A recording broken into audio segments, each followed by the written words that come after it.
तो कैसे हो दोस्तों, स्वागत है आपका फिर से हॉरर सीरीज में। तो आज की कहानी बहुत ही ज़्यादा डरावनी और ख़तरनाक होने वाली है दोस्तों।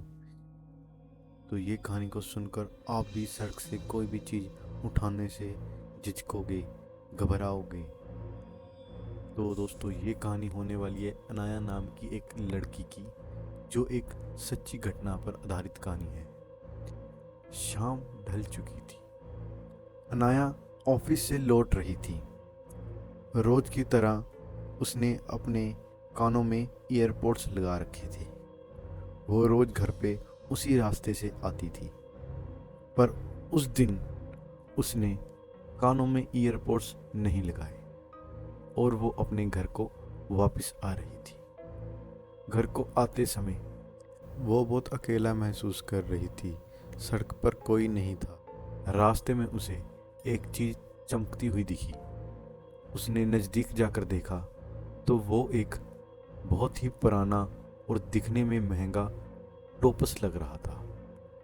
पहले तो वो उधर से जाने लगी, पर उसने सोचा क्या ये बहुत महंगा हो सकता है, और वो ये सोचकर उसने वो टोपस उठा लिया और अपने पर्स में रख लिया।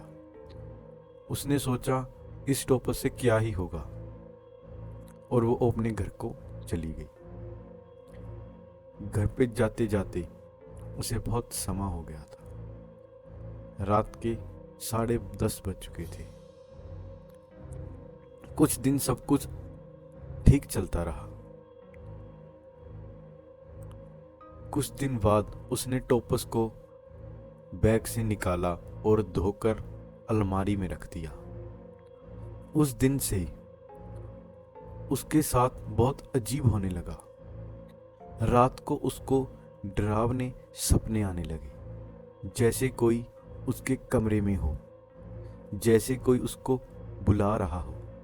वो रोज रात को उठ जाती थी। उसको बेचैनी महसूस होती थी। जब घर में कोई नहीं होता तो उसे ऐसे लग रहा था जैसे नीचे से कोई आवाज आ रही हो, जैसे चूड़ियां खड़क रही हो, जेबें बज रही। पर वो एक अंधविश्वास सोचकर सो जाती। कुछ हफ्ते तक ये ऐसे ही चलता रहा। एक दिन रविवार को अनाया के दोस्त उनके घर पे आए। अलमारी खुली थी और टोपस बाहर रखा था। रिया ने टोपस को देखते कहा, यह बहुत पुराना लग रहा है और बहुत महंगा भी। रिया ने उसे टोपस को उठाया मगर तुरंत रख दिया। वो कहने लगी, पता नहीं कुछ अजीब सा महसूस हुआ। उस दिन रिया के जाने के बाद अनाया देर तक टोपस को देखती रही।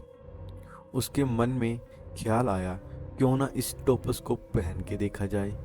आखिरी एक टोपस तो है, इससे क्या ही होगा। जैसे ही उसने शीशे में देखकर टोपस को पहना, उसके शरीर में एक अलग सा कुछ महसूस हुआ। उसका शरीर तो उसका ही था, पर जब दर्पण में वो देख रही थी, उसकी आंखें किसी और की लग रही थी।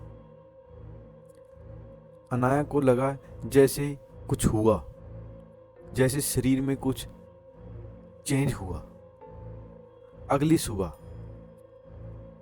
अनाया को कुछ याद नहीं था, पर उसके हाथों में मेहंदी लगी थी और धीरे धीरे अनाया में बदलाव आने लगा। उसकी चाल बदल गई, उसके कपड़े पहनने का ढंग बदल गया, और जब वो अकेली कमरे में बैठी होती, वो पुराने गीत गुनगुनाने लगती, जो पहले उसे कभी याद भी नहीं थे। सब अनाया को देख रहे थे भी, इसमें ये एक दम से चेंज कैसे आ गया। अनाया को महसूस होने लगा। एक दिन अनाया नजदीक एक मंदिर में गई। मंदिर के बाहर एक बूढ़ी औरत बैठी थी। जब बूढ़ी औरत ने अनाया को देखा तो बिना कुछ देखते उसने कहा, ये टॉपस को उतार दो। अनाया बोली, क्यों? बूढ़ी औरत ने उसे सब कुछ समझाया। ये टॉपस तुम्हारा नहीं है, जिसका है उसको दे दो, नहीं बहुत बुरा होगा। अनाया समझ चुकी थी कि जो उसके साथ हो रहा है वो कोई अंधविश्वास नहीं है, वो एक काली शक्ति, कोई आत्मा कर रही है जिसका बदला बाकी है। तो जैसे ही अनाया घर पर पहुंची, जैसे उस बूढ़ी औरत ने उसको बताया, अनाया ने बिल्कुल वैसे ही किया।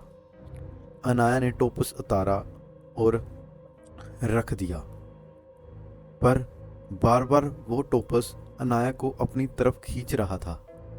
जैसे ही अनाया ने टोपस उतारा, उसको बहुत अच्छा महसूस हुआ, जैसे वो कई समय से की बंदिश में हो। अनाया बार बार उस टोपस के नज़दीक जा रही थी, जैसे कोई आवाज़ उसको बुला रही हो, मुझको पहनो। और अब जब अनाया ने उस टोपस को पहना तो वो टोपस वाली आत्मा पूरी तरह से अनाया में आ चुकी थी। अब वो कुछ भी कर ले, पर वो आत्मा उसके शरीर से बाहर नहीं आ रही थी। वो टोपस को उतार भी नहीं सकती थी, क्योंकि अब वो अनाया नहीं रही थी। अब वो टोपस वाली आत्मा बन चुकी थी, जिसका कोई नाम नहीं पता, कोई पता नहीं पता, और वो क्या चाहती है वो भी किसी को नहीं पता। अब अनाया अपने पुराने कपड़े, जीन टॉप छोड़कर साड़ी पहनने लगी, हाथों में मेहंदी लगाने लगी। उनके घर वाले देखकर हैरान हो रहे थे कि ये अनाया को क्या हो गया है, इसमें ये ऐसा परिवर्तन कैसे आ चुका है, ये अनाया ही है या कोई और। तो जब एक दिन उसके पिता ने उसको कहा ये सब बंद करो, तो वो अपने पिता पर चीख उठी, और जब वो बोली तो उसके पिता समझ चुके थे कि ये अनाया नहीं है, क्योंकि तब वो आवाज़ वो अनाया की नहीं थी, वो उस आत्मा की आवाज़ थी। अब पिता और माँ दोनों पूरी तरह से डर चुके थे कि ये हमारी बच्ची को क्या हो चुका है। अब वो तैयार होकर कमरे में बैठ जाती और दीवारों पर लिखती, रमेश और सिया। उसी रात माँ और पिता एक बाबा को ले आए, जिसने अनाया को पकड़कर और टोपस को उससे अलग कर दिया। जब टोपस को अलग किया तो एक काला साया निकलकर खड़ा हो गया और उसने सारा कुछ उस बाबा को बताया कि मेरे साथ ऐसा हुआ है और मैं ये बदले की आग में इधर भटक रही हूँ, मुझे अपना बदला लेने दो। और बाबा ने कुछ नहीं सुनी और उसे एक मटके में बंद कर दिया और अनाया को बचा लिया। अब वो मटके को बहुत दूर कहीं सुनसान जगह पर रखा है और उसके साथ वो टोपस को भी उधर दफना दिया। अब सब कुछ सही चल रहा है।